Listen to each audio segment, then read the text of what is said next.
నమస్కారం, welcome to Suman TV. నేను గీతాంజలి.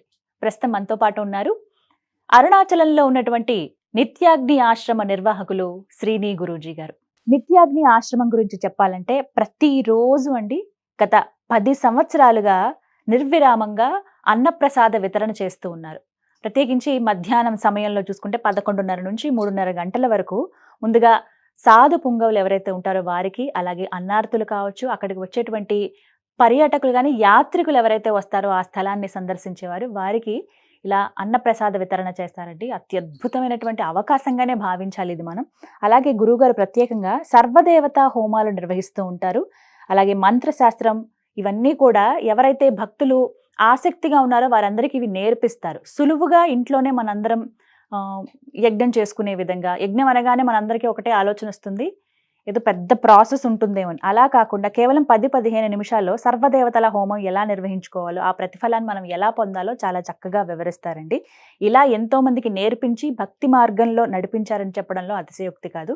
అలాగే శ్రీని గురూజీ గారు ప్రత్యేకంగా నిత్యాగ్ని ఆశ్రమం నుంచి ఎన్నో హోమ కార్యక్రమాలు కూడా నిర్వహిస్తూ ఉంటారు. ప్రతి సంవత్సరం దగ్గర దగ్గర ఒక 5-6 విశేషమైనటువంటి హోమాలు నిర్వహిస్తారు. అందులో భాగంగా త్వరలో రాబోతున్నటువంటి వారాహి నవరాత్రుల్లో వారాహి హోమం నిర్వహించబోతున్నారు.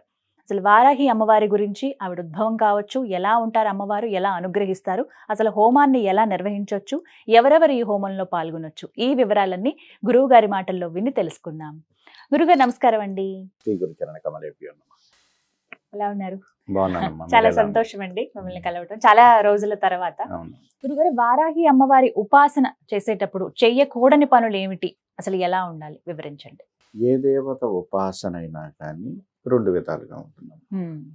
నిత్య అనుష్ఠానంగా ఉండే విధానం ఒకటి, లేదు నియమిత సమయంలో సాధనాపరంగా ఉండేటువంటిది ఒకటి. ఒక గృహస్థులం అయి ఉండి మన లైఫ్ టైం నిత్య అనుష్ఠానంగా ఒక 10 సంవత్సరాలు 15 సంవత్సరాలు లేదో లైఫ్ టైము నేను ఈ దేవతను అనుష్ఠానం చేస్తాను అని అనుకున్నాం అనుకోండి, అప్పుడు సాధన నియమాలు తక్కువగా ఉంటాయి. అలా కాకుండా నేను పరిమితమైనటువంటి సమయంలో ఒక 21 రోజులు 9 రోజులు లేదు ఒక మండలం పాటు నేను ఈ అమ్మవారి సాధన చేస్తాను అని అనుకున్నప్పుడు అప్పుడు కఠినమైనటువంటి నియమాలు తీసుకోవాలి. మనం అయ్యప్ప స్వామి మాల వేసుకున్నప్పుడు ఎలా ఉంటాయి అలా అన్నమాట. భూశయనం చేయాలి, మితమైనటువంటి ఆహారం భుజించాలి, బ్రహ్మచర్యం ఉండాలి, అనవసరమైనటువంటి వాగ్వివాదాలకు పోకూడదు, సెల్ ఫోన్లు టీవీలతోటి ఎంగేజ్ కాకూడదు, ఆ దేవత గురించే మననం చేసుకుంటూ ఉండాలి, ఆ దేవతకు సంబంధించినటువంటి పురాణాలు పఠనం చేయాలి. ఈ విధంగా ఉండి మనం జపం కానీ పూజ కానీ చెయ్యగలిగితే అప్పుడు ఆ అమ్మవారి యొక్క అనుగ్రహం త్వరగా కలుగుతుంది. అదేవిధంగా ఇప్పుడు మనం నవరాత్రులు ఉంటాయండి. ఈ 9 రోజులు నేను కలశం పెట్టుకుంటాను. కొంతమందికి కలశం ఆనవాయితీ ఉంటుంది.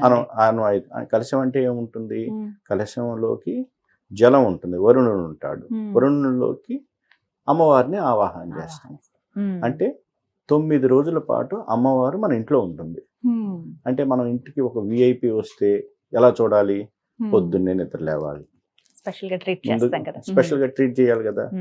ముందుగా నిర్మాల్యం తీసివేయాలి, మడి కట్టుకొని అమ్మవారికి నైవేద్యం తయారు చేయాలి. ఫస్ట్ ఆవిడికి నైవేద్యాన్ని ఇవ్వాలి, ఆ ప్రసాదాన్ని మనం తీసుకోవాలి. అట్లీస్ట్ మార్నింగ్ ఈవినింగ్ ఆ విధంగా చేయాలి. అమ్మవారి ముందు ఎప్పుడు దీపాలు ఉండేటట్టు చేసుకోవాలి. అలా కాదండి, నేను జస్ట్ ప్రాణప్రతిష్ఠ చేస్తాను వెంటనే ఉద్వాసన చేసుకుంటాను ఏ రోజుకి ఆ రోజు అన్నప్పుడు అమ్మవారు వచ్చి వెళ్ళిపోతూ ఉంటారు. కలశం పెట్టుకున్నారంటే నియమాలు ఉండాలి.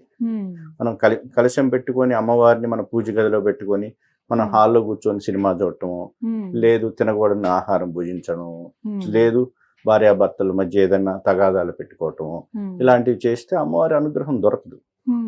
ఇవి సాధారణంగా చూస్తూ ఉంటాం.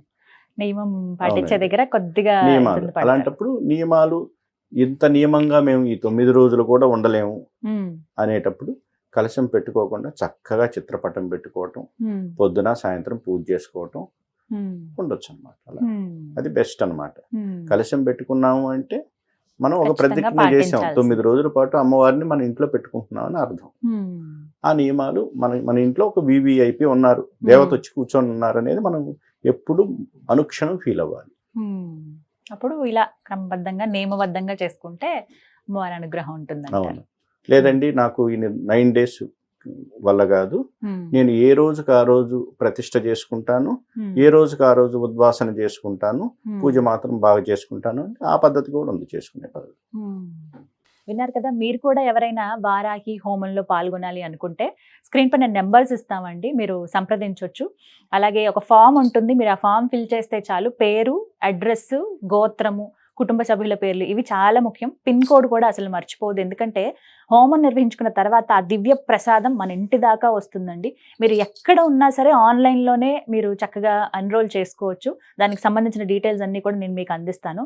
మరీ ముఖ్యంగా వారాహి హోమం గురించి చాలా మంది ఎన్నో ప్రశ్నలు అడిగారు. వారన్నిటికీ డీటెయిల్డ్గా ఇన్ఫర్మేషన్ ఇచ్చారు గురువుగారు, అసలు ఎందుకు చేసుకోవాలి, ఎటువంటి ఫలితాలు వస్తాయి, ఇవన్నీ చెప్పి. చాలా మందికి ఆసక్తి ఉంటుంది కానీ ఎక్కడ జరుపుతున్నారనే విషయం తెలియదు. పాల్గొనాలనుకుంటారు కానీ ఎక్కడ, అంటే అది కూడా ప్రముఖమైన స్థలాల్లో అయితే అది ఇంకా శక్తి ఉత్పన్నం అవుతుందంటారు. అందులోనూ మరీ ముఖ్యంగా చెప్పాలి, నిత్యాగ్ని ఆశ్రమం అంటే ఎన్నో సంవత్సరాలుగా నడుపుతూ ప్రత్యేకించి ఒక అన్నపూర్ణగా ఉందనే చెప్పాలండి. ఎంతో మంది సాధు పొంగవులు ఎవరైతే ఉంటారో వారికి ప్రతినిత్యం వారికి భోజనాలు పెడుతూ ఉంటారు. మీరు వెళ్ళినా కూడా అరుణాచలం మీరు ఖచ్చితంగా వెళ్ళండి, నిత్యాగ్ని ఆశ్రమం అని. అక్కడే ఈ హోమం అనేది నిర్వహిస్తారు. మీరు ఇప్పటివరకు వెళ్ళి చూసినా, లేదంటే ఆ సమయానికి మీరే ప్రత్యక్షంగా వెళ్ళి హోమం దగ్గర కూడా కూర్చోవచ్చు, ఆ అవకాశం కూడా ఉంటుంది. రాలేని వాళ్ళైతే ఆన్లైన్లో ఎన్రోల్ చేసుకోండి. లైవ్ మీరు 3-4 గంటల పాటు ఆ హోమం జరుగుతున్నంత సేపు లైవ్ వస్తుంది కాబట్టి అది కూడా మీరు వీక్షించవచ్చు. ఇది ఒక గొప్ప అవకాశం అమ్మవారిని సేవించుకోవడానికి. మన కుటుంబ సభ్యులందరి పేరు మీద అక్కడ హోమం నిర్వహించడం అంటే అది మామూలు విషయం కాదు కదా. ఇది ఎన్నో సంవత్సరాలకో ఎన్నో జన్మలకో మనం దక్కేటువంటి ఒక పుణ్య ఫలం ఇది. ఇందులో మీరు పాల్గొనాలి అనుకుంటే స్క్రీన్ మీద నెంబర్స్ ఉన్నాయి, కాల్ చేయండి. నిత్యాగ్ని ఆశ్రమంలో జరిగేటువంటి ఈ వారాహి హోమం.